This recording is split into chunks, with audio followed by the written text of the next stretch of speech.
Yes, people, welcome back. Thai Sports, first live stream, like ever. That's mad. I'm gonna look back at this in 2025 and years to come and say, yo, me and Sarfo, first live stream. So big up Sarfo for coming through. Massively appreciate it as always, man. You know what it's like. Chafford Tunnel days now. I'm doing my own thing now, so I can mix it up, a bit of boxing content, a bit of football content. But first live stream, got to talk about the team we love, which is Man United. But first of all, bro, yeah, big up, man. What are you saying? Look like you just come back from a Watford training session. Nah, no, yeah, like this is just like sort of like homeware in it. Obviously, like when I used to play in it, but it's funny, like it's come around full circle in it because how we first like networked or connected was like your first show in it for like Mm-hmm. Sheffield Tunnel in it. So like it feels good to sort of like come full circle. Yeah, fully back in the movement now, and hopefully we can chop it up a couple of lives. I'm gonna look to do a week.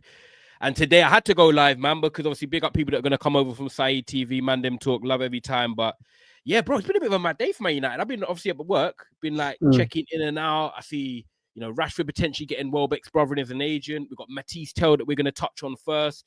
Now you got Amorim talking about Marcus Rashford in his press conference. We've got a game tomorrow. It's mad, Man United are in the news so much at the moment, Sarfo, yeah, that I forget that we've even got a game tomorrow. It doesn't even feel that like we've got a game in Europa League where we kind of can't lose because we want to qualify like naturally. We've got Dorgu. Automatically, yeah, We've yeah. got Dorgu that's coming into the doors at the moment. Like obviously that Mm. deal's been agreed. So yeah, man, I'm just gonna before we touch on Dorgu, I want to start with the Mathys Tel stuff because if people are locked in right now, make sure you like the video, make sure you subscribe and do all of that, massively appreciate it. Here, obviously, you can see Manchester United are interested in Mathys Tel. If Bayern Munich sanction loan departure before the deadline, Man United are not progressing move yet as prioritizing exits and contact with the 19-year-olds camp rather than Bayern. Temporarily, it's a switch that carries appeal. So, like, what are your thoughts on this? When you saw this, like, what did you originally think? Like, what was your gut instinct telling you? Um, just another attacker, really. I mean, like the way things are right now, like we can't sort of like look down at another attacker. Like we've been quite blunt in front of goal. And he's definitely got quality. And he's different from like the forwards that we have at the moment. So I'm all for it, innit? And it's like a loan, innit? So you can't go wrong. Like there's no real sort of like consequences or sort of like gamble or risk. Like if anything, it's like a win-win situation.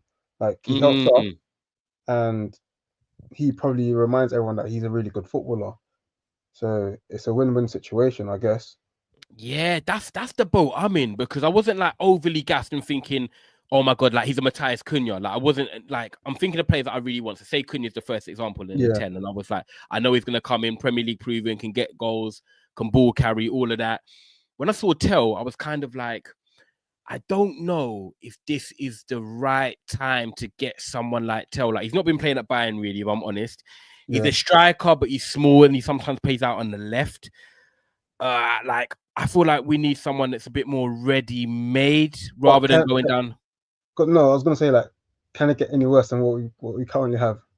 Nah, and that's why I think it's Yeah, a win-win. yeah. That's That's what the I'm part saying. of me that's Like, like, yo, do you know what? Like we've got nothing to lose by we're taking him on loan, especially if it's a loan because it's the same with Nkunku, Yao Felix, Tell. No matter what, Manchester United need to upgrade in the attacking department anyway. So all of them have got like, let's put it out there, like none of them are crap. They're all good in their own way, in the right yeah, club, the right facility, whatever. They're good players. If they come into Man United and flop, it's like, cool. Do you know what? You're gonna go back in May, June anyway, and then that's that. Like the loan didn't work out. If it works, it's like, okay, could we consider a permanent move in the summer, get him for a bit of a mm, reduced fee because the club don't want him and they want to come to Man United? yeah, Like Tell, Felix, and Kunku, any of the three, they're all looking to want to get first team football. They're all yeah, not happy at where they are. So yeah. it's Also, as well, win-win. yeah. People don't realize like Tell, like he's actually a massive talent. Like if you look at like um his scoring records for like sort of like the France age groups or the French age groups, I should say, like he's been bagging. Like, you know what I'm saying? He's not scoring because he's not scoring because he's not good or whatever. He just hasn't been given the opportunity to play consistently. So like I don't think Mm. it's a case of he's got like 0 goals this season or whatever it is, and he's had like 30 appearances or he's gone through like a barren run. Like he just hasn't like had the opportunity in it, and sometimes all it is opportunity. And to be fair, he's 19. He's Yeah. 19, bro. Mm. Like I think we're in the current climate of like we assume that like if you're not making like a considerate impact at like 19, 20, people seem to think that like you're not good enough. Like just because we're seeing people like Yamal and whoever just like mashing it up. Like the kid's 19. Do you know what I'm saying? Yeah, and like, do you think he'd come in and like if he comes into Man United, do you think Tel's definitely like a starter? Because we look at the left wing right now. This is how I'm looking at it, yeah. And guys, smash up the likes. Big up people that have come over from Save's channel. Love that every single time. Smash the likes, people. Yeah, man. 15's here as well, people. You haven't seen him for a while. 15's here. Elite ball knowledge. Yes, Said. Big up my brother. Like, when you look at Tel, right? You look at Garnacho right now. We don't know if Napoli are going to come with a late move. He's playing in the left 10. He's starting games right now. You got Marcus Rashford, who he's just come out and Amorim has said, we're a better team with Marcus Rashford. No one really expected him to say that, but he's maybe thinking, I'm going to say this now because he's probably thinking Rashford might not leave. That's how I'm thinking. He's like, right, Rashford might not leave, so maybe I'll come out and say something. So if he doesn't leave, I've already carried my weight there now. I've laid my safety net. So you've got two potential left 10s. You've got Kobe Mainu that played in a 10 for 15 minutes. And you know what Twitter does? You know what people does, yeah? People have now said they want to see Kobe in the 10. Whether people like it or not, it's a football debate. Some people want to see him there, some people don't. You've got three man I've just named that can potentially play in the left 10. Bruno Fernandes, another one that could play in the left 10 or number 8. If Tel comes in, do you see him like becoming the starter out of the 4? Do you think he actually can do that? I haven't watched enough of him to say yes or no, but like we need an attacker. Everyone is screaming a left 10. I think, do you know what? I think it's just options in it because I think Amorim, what he said the other day was he needed an option in the second half that carried pace and power. And Zirkzee's not the fastest guy in the world, and Hojlund's just stinking up the gaff. So it's like potentially he could like go straight into the 9 in it, and it's just an option in it. There's like I said, like it can't get any worse. So it's kind of like a win-win situation. I wouldn't mind seeing him down the middle. I mean, from what I've seen, he's a good player in it. I'm glad you brought up what. So do you think, yeah, when you look at Tel, quite small, quite nimble, but I look at him as a bit more like someone put in the side, big up everyone that's come from say, someone put in the comments and he didn't get it up, but I was watching the comments and someone said like in terms of the profile, right? I said he's a bit of a sharpshooter. You know, like Jermaine Defoe, like they don't need a lot of backlift, like they can just shoot in tight areas. Like, some of his goals flying, he just shoots. Greenwood used to do that for Man United. Like they don't need a lot of backlift or anything. They're just like little dribble, bang, like raw. Like that's one of the qualities I do like in Tel. But when I look at him as his profile, I'm like, can he play in the Premier League as a number 9? Would defenders like Tarkowski and these guys just eat him up? And we're all like, do you know what? We don't need him as a number 9 because for me, I want someone that's going to be proven in that number 9, a bit more of a stronger player, but who's athletic as well. I'm not sure about telling the 9, bro. I think, do you know what? Yeah, I think those days are just sort of like over. I think those days are done where you have to be 6 foot back to go like strong. Obviously, it helps, but I think if he had this conversation about like Isak before he started scoring about 18 months ago, coming off like a 4-goal season at Sociedad, I don't think maybe. Is that what he had when he went Newcastle? 4? No, so before he went to Newcastle, he came off a season where he scored 4 goals. Wow. So he had 4 goals, and I think he started like I think he started like the league campaign and he didn't score many. But that's what I'm saying. Like everyone at the time thought 63 million was mad for Isak, innit? Obviously, yeah, I remember that. That's true. But like when you sort of like look at the strikers of like the Premier League, yeah, like even like Cody Gakpo's playing number 9 for Liverpool. Like Luis Diaz. Yeah. Luis Diaz is playing number 9. I'm trying to think who else. Nkunku's come on as number 9 for Jackson. Yeah, like Havertz isn't like the greatest player, but like Havertz. Okay, Jackson as well. True. Like he's got good hold up player, good link up player. But what I'm saying is, it's like I think gone are the days of where you need like a brute up front. Do you know what I'm saying? Like I think it all depends on how you play, and from the bits I've seen of Tel, like his movement sharp. He's live in it. Like he wants to get across defenders. He wants to occupy defenders. He gets down the channels and stuff like that. Yeah, so I don't. If you look at it, yeah, say if he comes, right, because Yeah, it's a possibility that he does. So let's talk hypothetically, and guys in the yeah, comments as well. If he comes in, you've got Hojlund and Zirkzee, and we just named the number 10s that we have. Where would you prefer to see him, or would you just be like, do you know what, play him to where the fixture suits? Because I prefer him in the left 10, just because I don't think the physicality side of him will suit Man United right now, because we're not creating enough chances right now anyway. Yeah, so we're not creating enough chances. So will he just be there and just look like he's there doing nothing because we can't really get the ball into there? Do we put him in the number 10 role where like he can make something maybe happen? He can dribble a bit. He's nimble, like you said. He's tight and technically secure. Would that help us then get Hojlund and Zirkzee more opportunities in the 9? What would I want, or what do I think What would you Amram want? would do? I'll play him down the middle. Would you? Yeah, I'll play him down the Okay. middle. Just because I think we've seen Hojlund for about 15-ish games this season, and Crap. he doesn't seem like he's coming out the rut.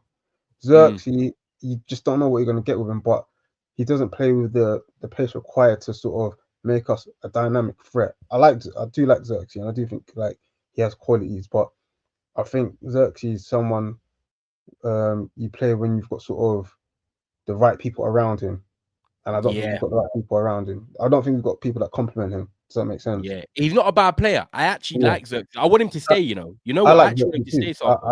And to be fair, I kind of respected the fact that he chose to stay. Like he could have taken the easy route and gone back to like Italy, but I did like the fact that he decided You've to stay. always So, backed him though, like I like him, and I've always said, look, I see the profile in him and what he can bring, but I'm like, I've always felt with Zirkzee, was the pace too quick for him in the league? Is he half a yard off it? But then I thought, you know what? Like, he's a rhythm player. There's certain players that you can't just throw in one game, expect a 10 out of 10, and then expect, a 10 out of 10 when they play after another month. You've got to give them time to like bed in with the attackers, find their rhythm. And I feel like once he's got Bologna, he was starting every week. That's why he looked better and better. And Man United, you can't start one game, they're not start for 2 weeks because you're playing Hojlund, and then expect Zirkzee to come in and bang. I feel like if he gets his rhythm, I can see already the technical ability he has, the passing out wide. Yeah, he doesn't have that full desire to get into the back to like the 6 yard and get them dirty goals, but other man can do that around him. If the team looks better with him, like I know it's not amazing. I'm not saying the bar's that high, but I think we look better with Zirkzee, and that's why I'd rather see him stay and Hojlund go in the summer. Like, actually, let me ask you that. Actually, and I'm sorry to put you on the spot.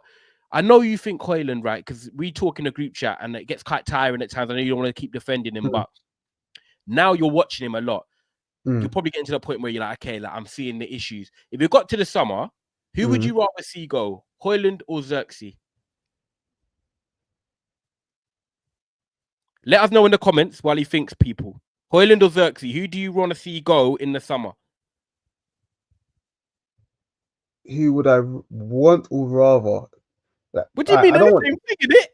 I don't think I wouldn't want any of them to leave. Yeah, but I just don't. I think there's more of a case of Hojlund's profile working out in the Premier League more than Zirkzee. Does that make sense?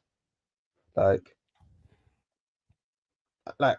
for me, I know Hojlund isn't great right now, but I just think he's much more suited to the Premier League than Zirkzee, and that's the only reason.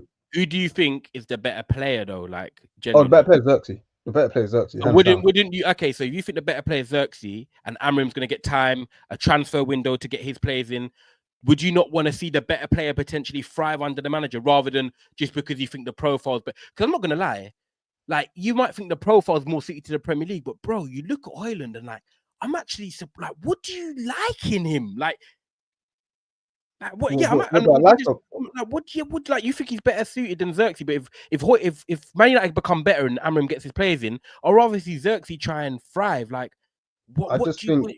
I think see with Zirkzee, right? I just don't think he's a sort of like a striker that's just gonna translate well in England. Like I just think he's always going to be misunderstood as a striker in England. Like there's always going to be like for him to work out, yeah, he's going to have to score like 20 plus goals. But I don't think he can with the way he plays. Does that make sense? Like, I don't think people will look at him and be like, oh, he's so integral to Man United. Everything he does, like everything Man United do is through him or whatever. Like, see, like someone like Firmino or like yeah. So for instance, you see Yeah. Firmino, like he was never given his flowers, right?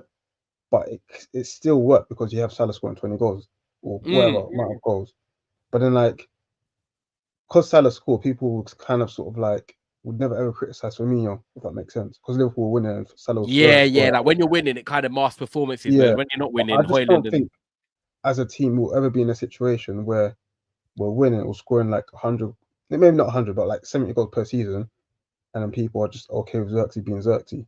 Do you know what I'm saying? I think we've never, like, Man United has always had like a 9 that scores goals. I'm not saying that Hojlund's going to score loads, but I just think profile-wise and stylistically, Hojlund might be the better fit.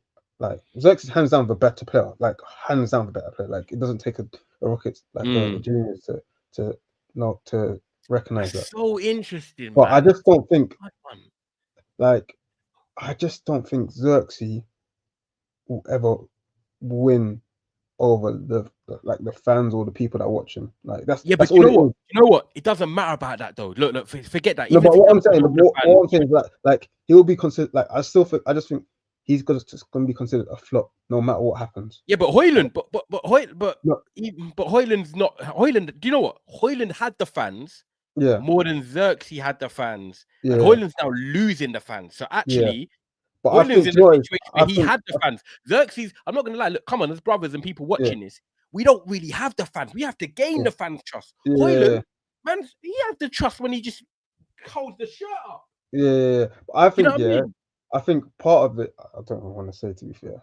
I think part of it is, well, part of it, majority of it is footballing, like footballing reasons. But I think also a lot of it comes from the fact that who he's associated with. I think once people realize who he's associated with, they just sort of kind of brushed him off, and then all of a sudden, like the We need to pylon get started. rid of that though. Like this is what I hate because if Yeah, Xerxes yeah, was yeah, doing, and this is the thing, Mark, we saw Xerxes had probably a few starts, right? And we saw the Newcastle reaction in the game when he was getting yeah, booed off, or like they were cheering when he was coming off first yeah, half. If Xerxes was playing like Hojlund has done with all yeah, these chances he's had, bro, I would not even want to know what's being said by the certain people. yeah. But that's Do you know? that's what I'm saying. Like me and you, we can't control that. But I just think Xerxes. I hear this, you know. Even though Marshall's done a lot more than what Xerxes has, but you get But that's what what? I'm saying. But that's what I'm Yeah, saying. It's like there's just so much. It's like the optics and the perceptions because Xerxes doesn't run hard enough or he's not quick. Like the people that judge Xerxes, yeah, are people that just look at football through like a narrow lens, in it. yeah. They just want to see someone that just runs, huffs and puffs, Mm-hmm. and and throws their weight around, in it. That's never going to be Xerxes, in it. Like it's Yeah. never going to be Xerxes. And You need the players around him to allow him to yeah, flourish. like he can't change who he is, in it. As much as we Yeah. want him to sort of He's like chilled, isn't it? stay, He's like, typical Amsterdam Donny. He just looks chilled. yeah. As much as we want him to stay in the box and like stop shooting and stuff like that, he's not going to change, in it. And I feel like that's why, like, I would rather sell him. I don't want to sell him because I think he's actually a good player. Like, I actually do think he's a good player, and I do think, like, in terms of the squad, like, he does offer So quite a you'd bit. rather keep both and add a striker basically and have Yeah, three I'll options. keep both. Yeah, and I also think, yeah, Zirkzee is one of those guys, right, where the players really like playing with him. They appreciate him. Yes. Whereas fans, we probably like, well, not we, but like other people would just be like, this guy's shit, bro. Like this guy's crap. But Mm. like, I think Zirkzee's a player's player where people like, or his colleagues or his teammates actually enjoy playing with him. Like they trust him. Like they appreciate like his qualities. But as fans, people just think, oh, because he's not super dynamic, he's rubbish, or because Mm. he's not staying in the box, he doesn't look interested. Do you know what I'm saying? Yeah, it's a hard one as well because even like Dan here, smash the like button, people. By the way, big up everyone that's come over from Saeed TV, the man them talk. I hope you But enjoy that. also, oh yeah, I'd understand like if the players got frustrated with Hojlund, which they probably are, because when I watch him, I get super frustrated because he's not even doing the basics right. And I'm not even talking about like holding up the play. I'm talking about just the basics in every aspect. So if the ball's on one, like say like this, the left centre back's got like the ball on the left, like shuffle across to the left. You know what I'm saying? Like if like Mazraoui's got the ball and he's driving centrally, make a dot to the left or make a dot to the right, open up the angles. You know what I'm saying? Like if if sort of like your eight's got the ball, like your position, like why you always got it back towards goal? Like turns like side on, so you're not like you can sort of. But this is what I mean. You're picking all this stuff out of his game and you're waiting for it to then improve. We're then going to get another striker potentially in the summer. And actually, not potentially. We're going to get another striker. So then he's going to get limited game time. Then he's got to try and improve in the game. And then, do you know what, bro? I'm at that point. If we get the right offer, Mark, let's just get him out and get someone in because the profile, and the reason why is because Zirkzee's got that unique profile, right? We're not going to go for another profile of a Joshua Zirkzee. Yeah. So if we're going to get someone, just name Gyökeres, right? It's the easy name, right? So if it's a Gyökeres or whatever it is, it's someone that we need to see, a proven goal scorer. Hojlund has more of the profile that looks like he would score more goals, but he doesn't just because he's not that good. But the profile I get. So I'd rather get rid of a Hojlund, keep Zirkzee as a different option, and then get the Gyökeres in or whatever, because I ain't got time to sit and wait for Hojlund to brush up on this and him to do this, because Amorim ain't going to get that full time either. If we got 35, 40 million for Hojlund, I wonder if the club would accept it because they've paid a lot of money, but it's a new ownership. They didn't buy Hojlund. They might be like, you know what? We'll use that and we'll put that money towards getting someone else and chip him with an extra 20 million on top, 30 million on top. That would make sense. I think the best thing for him probably right now is probably to look for a loan. And just get confidence, like enjoy football, because right now playing for United it's hard to enjoy football. It's frustrating. It's frustrating to watch him because he's just not doing, like, he's doing 9 things out of 10 wrong. That's what, like, and it's frustrating because when he first arrived, like he looked confident in his ability. He looked like, even though he's still raw, he looked like there was a lot to work with. Now he just doesn't trust himself, and I don't think his teammates trust him either. Nah, they don't. Like that's literally, like, kind of see. Big up everyone for their comments. Says the players are hardly passing to him, and this one's crazy, isn't it? Hojlund costs more than Isaac and Haaland. Let that sink in. But like Mark did say, Isaac wasn't coming off the best season with Sociedad. Haaland is Haaland. Obviously, I think there was a release clause in there, but still, the point still stands. Costs more. Haaland's cost a lot more money than people think, man. Like, when you overhaul the whole package, Let me read some of these. Big up, guys. Smash the like button, by the way. Make sure you subscribe if you're new as well. On the way to 5K, massively appreciate it. Big up everyone inside. It's either that or he needs to backtrack so they can sell him. This is in regards to Rashford. No team would buy a player that a manager drops because they don't give their 100%. We're going to touch on the Rashford comment shortly, actually. In terms of Mathys Tel, Tel is more of a winger than a striker. Then you look at the 210 Sporting, they're also wingers. I don't think you need to be natural to play an Amorim system. Fair play. Big up Abdi for your comment. Tel isn't ready for the 9 role. He'll mature into the 9 role later on. And to be fair, me and Mark have similar ages. The strikers that we've seen grow up and be the bad boy 9s, it's always 27 plus when they do fully master the game. So he might learn his craft as maybe playing out wide. But people are just locking in. The news is obviously here. Man United are interested in Mathys Tel if Bayern Munich sanction loan. Me and Mark have both basically said that we're down for this. It's a win-win for Man United. Like, whether he plays in the 9 or plays on the wide side, it's a loan. And would you take it as a loan without an option, or would you add an option? Is the option basically if we just want to take it up? Yeah. So it's so like I'll be happy with that, because that means we're only taking it up if he's played well, Mark. Okay. Yeah. Cool. I don't like the obligation, because I feel like Sancho, some Chelsea fans might be hot and cold with him, but they're going to pay the 25 million. If Tel does well, same with Felix, same if it was in Nkunku, any of them, bro, I'm happy. I'm not going to do this. Do you know what it is? I'm not doing this.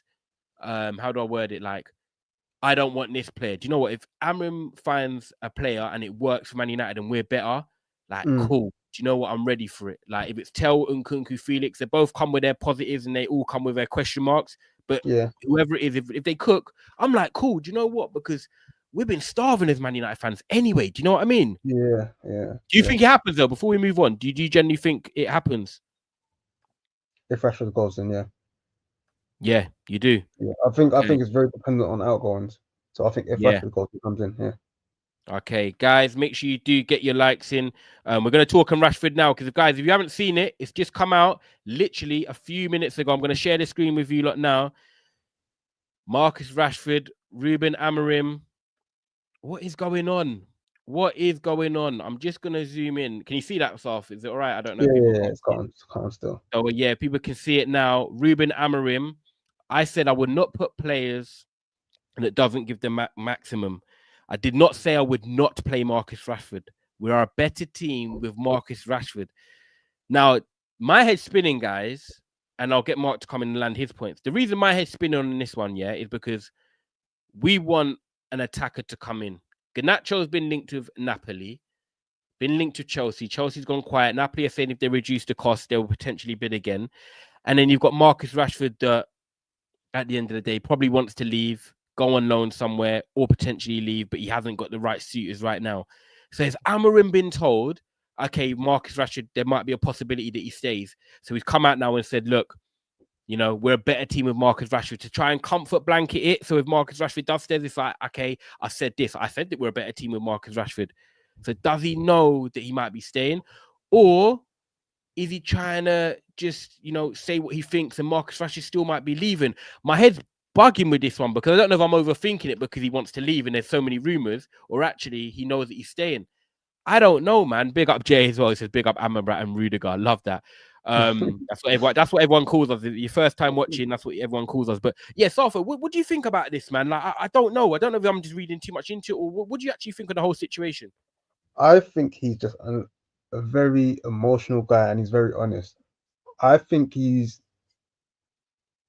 just really disappointed with how the Rashford thing is playing out.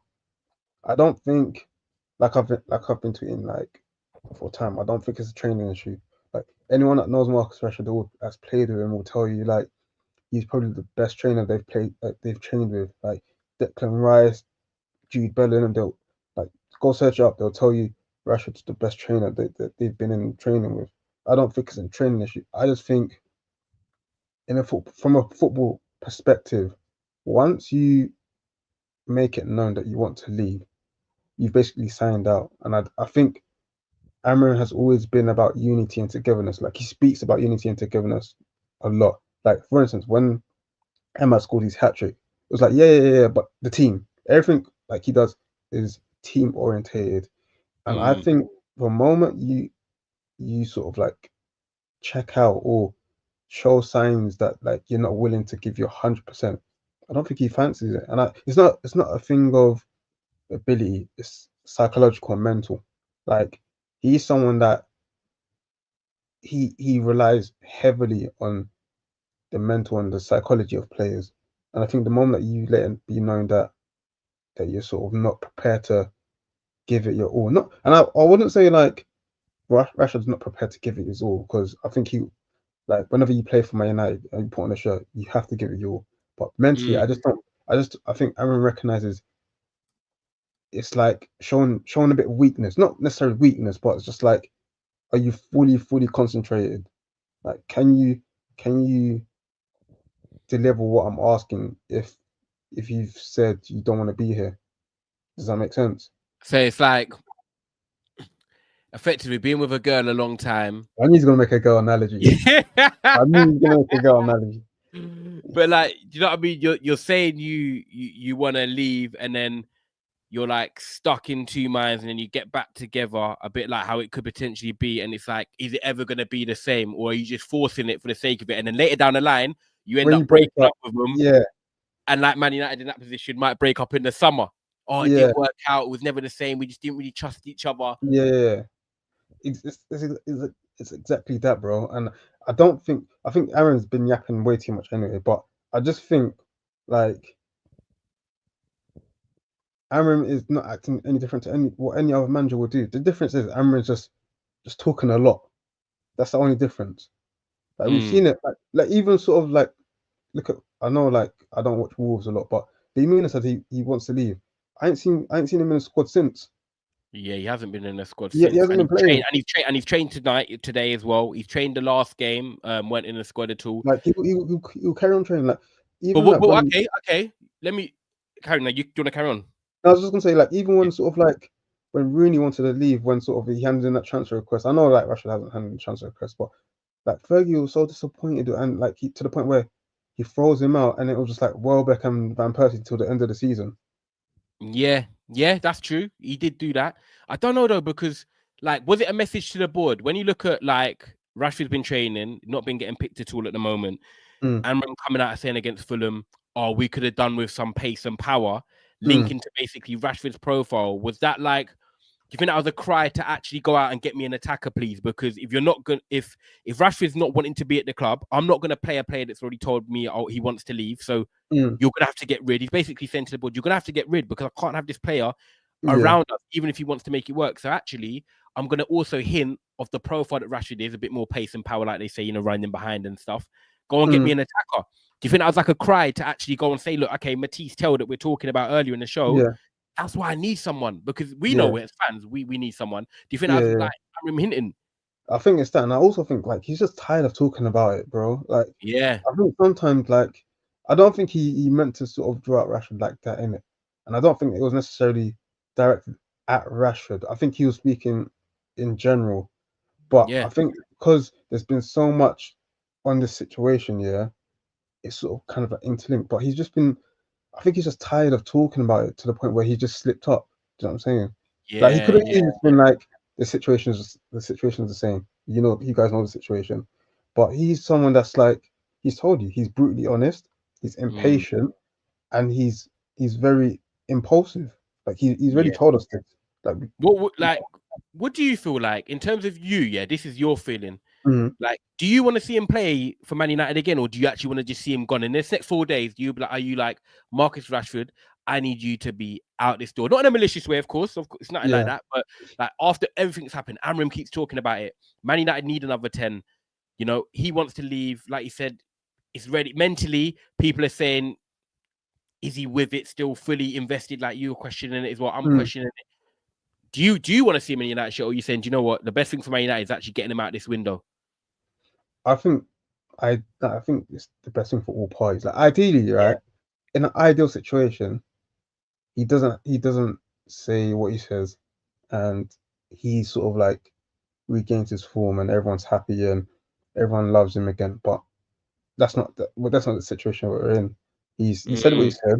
He can't retract it because he said what he said. And I don't think Amorim's the sort of person that's like, oh, all right, cool. Like, you've apologized. All right, welcome back. I think Amorim has made his stance clear, and that's not going to change, because if he does change, it puts him in a position of weakness, because he's chatted so much, and I wouldn't say he needs to necessarily make a message, but I think he's come in and he's looked at the culture of the club and thinks, I need to change the culture of the club. And I don't think he's necessarily picked out Marcus Rashford intentionally, but I think the Rashford kind of technically brought it on himself. I think the situation has sort of like brought it on himself, and he's had to act in a way where he's had to make an example, unfortunately. Yeah. Not in a malicious way. It's the president for the rest of the squad, and whoever comes out, I'm doing things my way, effectively. Exactly. You're on board. If you're not, I can't have people that are carrying water, but it's falling out the bottom. Yeah. Like I remember sort of, was it like 2014, where I think David Moyes was in charge, and was it De Gea or Rooney that wanted to leave? And like we spent the whole summer trying to coddle the certain individual. I can't remember who it was. It might have been Wayne Rooney, but like we spent the whole summer trying to like coddle the situation or coddle the individual, like new contracts, and then the summer was just dragged by sort of like, will he leave? Will he stay? And whatever. But I don't think Amorim's about that. I think he's just like, all right, you want to leave? All right, cool, bounce. But like I'm gonna let you know, like once you tell me, once that's your path, there's no coming back. So I think you kind of technically chose it. Yeah, so I think for me, like, as much as I don't want to see it end this way, I just think it's just right for everyone. Like, I want to see Marcus Rashford go play football and be happy. Like, for me, I've even said to other people, like, Barca don't really need a Rashford. Like, if I was Rashford, I'll just go play for Dortmund on loan, smash about 15 goals until the end of the season, put yourself in a position of strength where you can negotiate who you want to play for, and everyone's happy. Like him sort of like, I know he thinks he's above Dortmund, and all these other teams. And I don't blame him, but I just think the situation that we're in right now, where you've asked to leave or you've decided to leave, in January, it's so difficult to negotiate the terms that you want in January, especially like on the wage that you're on. So I'll just say 100%. there's nothing wrong with taking a step back to take one step back to take two steps 100%. forward.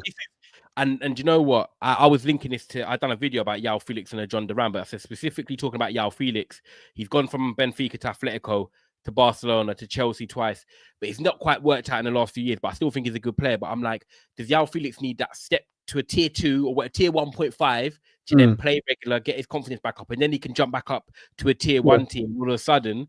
Like he's a reborn player again. Sometimes you just need to do that. It doesn't mean you're a bad player. It just means, you know what, I'm gonna go and get regular game time. The pressure and the expectations not as high. Like at Dortmund, top 4, not win the league, stuff like that. Might go on a good cup run, good atmosphere, good fans. Sometimes you need that, and then you can step back up to the level. And I agree with you. I think on Marcus Rashford, I think I said before, I've got to be consistent with myself. Before this whole situation, I've always felt that this would probably be Marcus Rashford's last year. I think for him mentally, he's been in the club a long time. Even Rant said a good point, like physically, you know, with the injuries and the way he's played a lot of games, his body technically is run into the ground a little bit in terms of he's not as explosive, he's not as quick. But if he goes to another league, he can calm it down and he can do all right there. Look at McTominay, Lukaku's in Italy, just as an example. But like physically, I don't think he's on the way up. He's on the way down. Mentally, he's checked out. He's done everything he can at Man United, and I feel like we're on a different path now. We want to get young blood in. Ineos want these 25 and unders. And I feel like football's a short career. Rashford's 28 this year. Go and enjoy your football. I just think it works for all parties. And there's nothing wrong with that, letting a player go. Like, there's nothing wrong with it. I'm just going to get through somebody.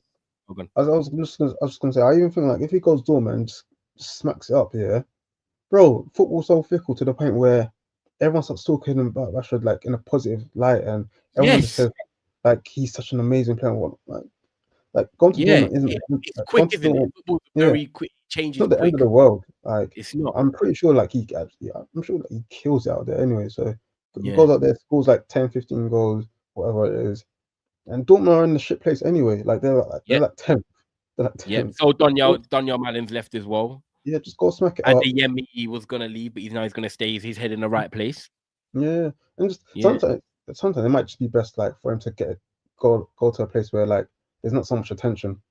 Like, you know what I'm saying? Just go I'm with you. And I think ultimately the last point before I get these comments in is that you look at the formation that we play, and stylistically it actually doesn't suit him. So actually it's a space that we could fill with a player that does suit the system. So you know what I mean, it's that really. I'm just gonna get through some of these. There's quite a few comments. I'm just gonna get through these, guys. Make sure you smash the like button, subscribe. Rashford has himself to blame. He did the stupid interview. He knew what he was doing. Ruben has said Rashford isn't putting the effort in, and Ruben also said that same goes for every player.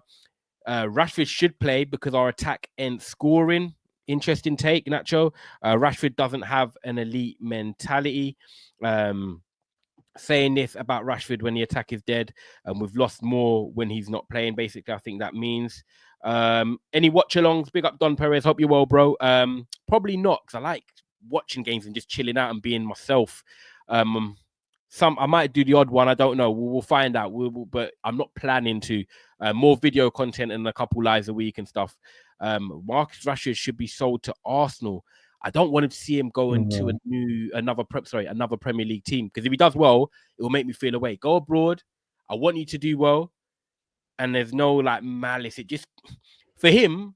Yeah, I'm looking at something, right, and the quote is he has to change. Like obviously I can't hear it, but like it's interesting. Like this guy just needs to stop talking about Marcus Rashford. To be fair, unfortunately, but he's not going to be able to. So.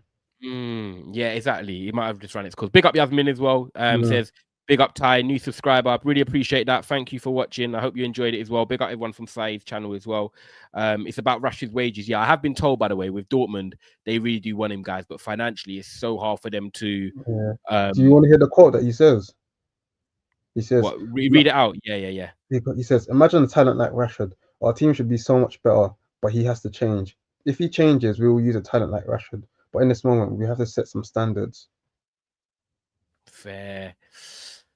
Yeah, it's like he wants it to work for Rashford, but he's also at the same time saying, look, the only thing that I'm unsure about, right?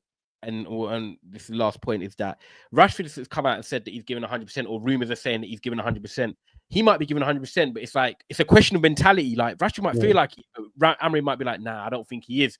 And then you're starting to question the person's personality. Then it becomes personal. If at work, someone's saying that you're being a bit lazy at work, but you know you're doing everything. You're like, nah, the manager's got something against me. You know them ones. Yeah. I just don't think it's. I don't think it's sort of like. Obviously, it's football related, but I just don't think it's like on the pitch related, if that makes sense. I think it's more Rashford's approach to football rather than how he plays football. Does that make sense? And he doesn't look like, and look, let's just be honest, a spade is a spade. I want Rashford to be playing sick. I want him to do well. His body language doesn't give me the same body language as years ago where he really wants it, man. Like, it doesn't. And Man United are in a position where we need man that want it, Mark. I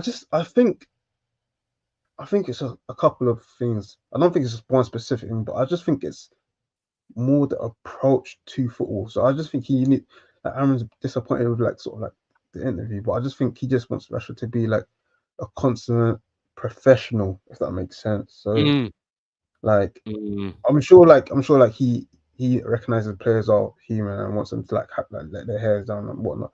But I just think it's stuff like boundaries. Does that make sense? Like I think it's boundaries and what he expects from a top class footballer or a top end footballer, and I just don't think he's accepting what Rashford is sort of bringing at the moment. So I think it's more the approach to football rather than what he's doing on the pitch as of right now. Yeah, now I'm with you, bro. It's a hard one.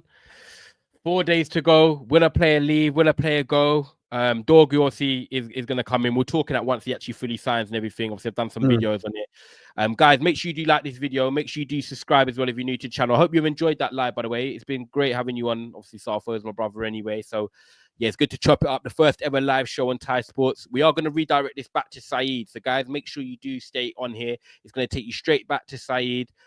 He's got a live watch along ready for the Champions League games. It's going to be special. A big night ahead of us. And guys, I appreciate all the new subscribers. I appreciate everyone. And I'll catch you on the other side. Bless up. Safe.